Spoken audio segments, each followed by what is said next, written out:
Good morning. Welcome to another episode of Classic Books with Rashad Mitchell. Let's get into the Bible study time, Life and Spirit Study Bible from 1 Kings chapter 4.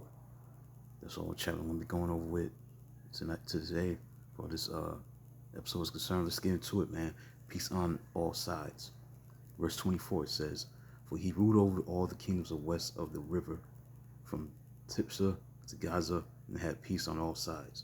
Peace on all sides, it means during Solomon's rule, Israel as a nation reached its pinnacle of power, peace, and prosperity.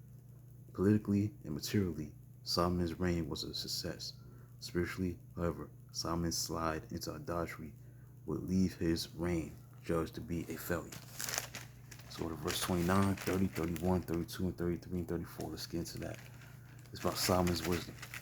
God gave Solomon wisdom and very great insight and a breadth of understanding as measureless as the sand on the seashore. Now Solomon's wisdom was greater than the wisdom of all the men of the East, greater than all the wisdom of the Egypt. He was wiser than any other man, including Ethan, the Ezrahite, wiser than Heman, Kokah, daughter, the sons of Mahol. And his fame spread to all the surrounding nations, though. He spoke 3,000 proverbs, and his songs numbered 1,005.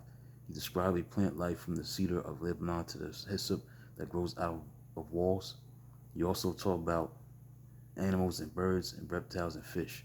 Men of all nations came to listen to Solomon's wisdom, sent by all the kings of the world who had heard of his wisdom. God gave Solomon wisdom.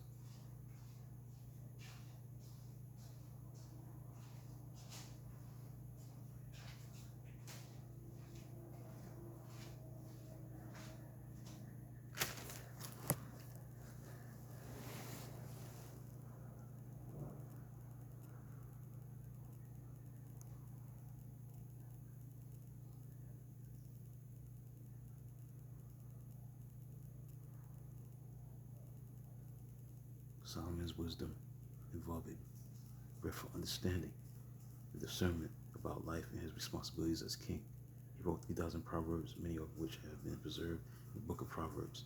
How could Solomon, who was given such godly wisdom, eventually turn from the Lord to serve other gods? Clearly, to have wisdom and to follow wisdom are two different issues. Solomon's greatest failure was that he did not apply his own spiritual wisdom to every area of his life.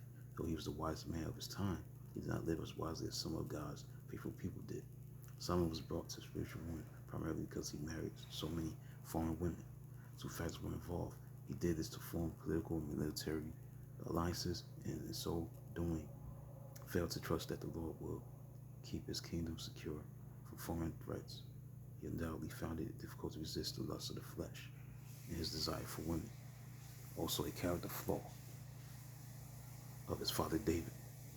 Now, quickly, I'm going to go to chapter 5, verse 5, and get to chapter 6 tomorrow.